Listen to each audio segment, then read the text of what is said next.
Tales with Gigi presents Rapunzel.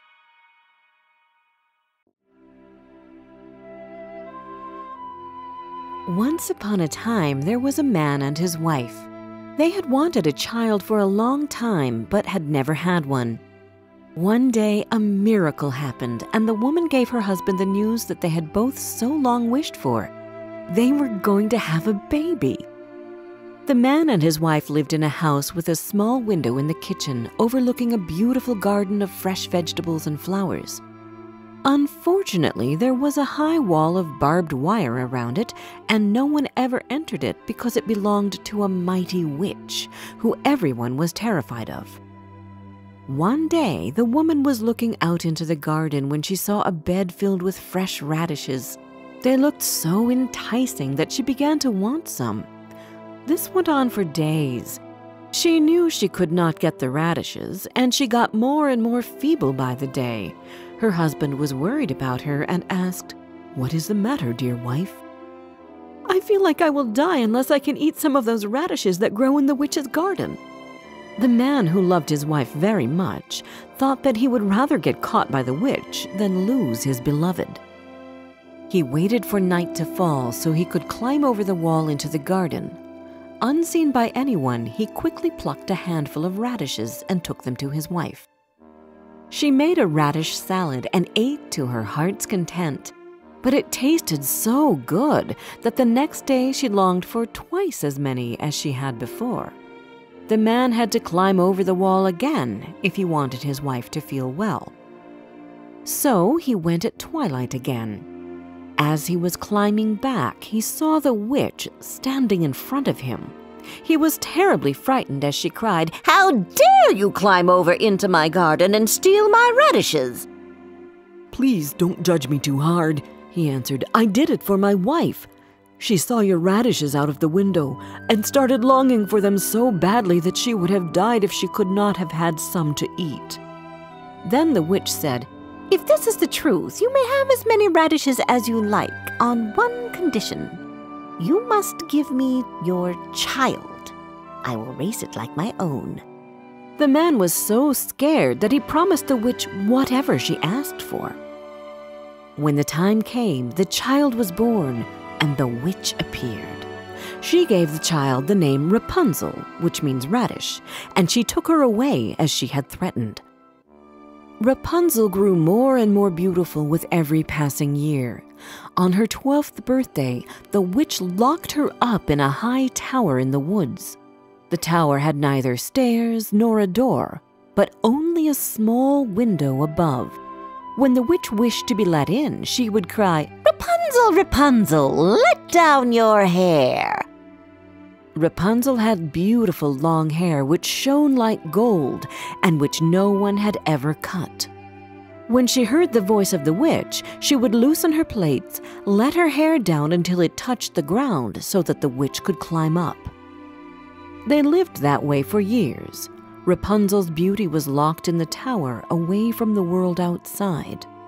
Then one day, a prince was riding through the woods and passed by the tower.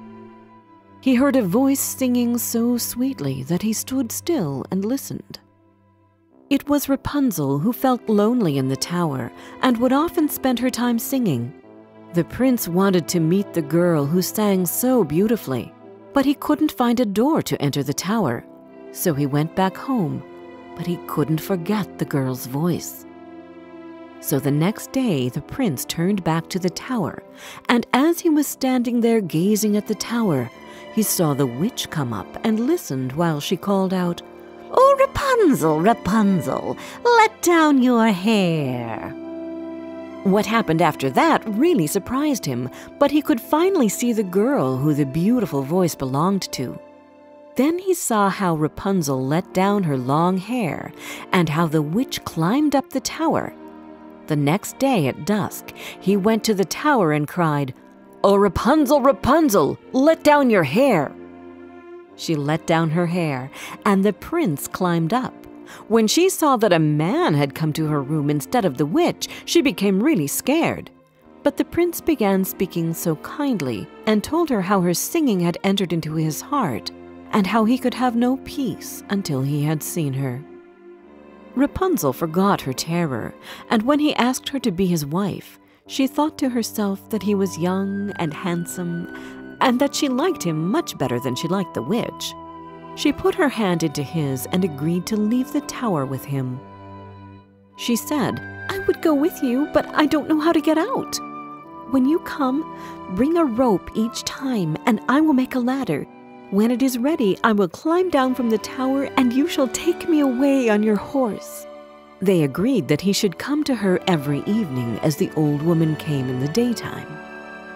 So the witch knew nothing of all this until one day Rapunzel said to her, "Mother Gothel, how is it possible that you climb up here so slowly, and the prince climbs up in a moment?" "What is this I hear?" the witch cried. "I thought I had hidden you away from the world, and you have betrayed me." In her anger, she cut Rapunzel's beautiful hair and took her to a desert place, where she left her to live out her days in great misery. The same evening, the prince came to the tower and cried, "Rapunzel, Rapunzel, let down your hair!" But this time, the witch let the hair down and the prince climbed up. But instead of seeing his dearest Rapunzel, he found, to his horror, the witch looking at him with glittering eyes. "You will never see Rapunzel again," she told him, and with those words she pushed the prince from the tower. He fell on thorns which blinded him. Left without his sight, the prince wandered through the woods for months, until one day he heard someone singing. He didn't know where he was, nor could he see where she was, but he was sure that this was his darling Rapunzel singing. He followed the voice to come to his beloved Rapunzel. When she saw him, Rapunzel dropped the buckets of water which she was holding, and they fell into each other's arms and cried, happy to be together after such a long time. One of Rapunzel's tears fell on his skin, and in that moment a miracle happened. The prince could see again. "What happened to your hair?" he asked, and touched her hair.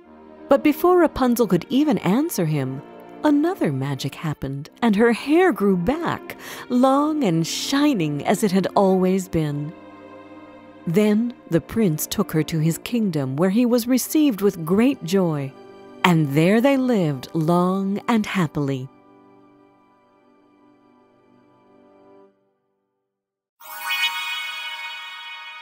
Did you like this story? Download our storytelling app, Tales with Gigi, where you can find more than 30 other fairy tales and fables which can come in handy during feeding time, bedtime, or on road trips. And don't forget to subscribe to our channel. We've got new tales coming out every Wednesday.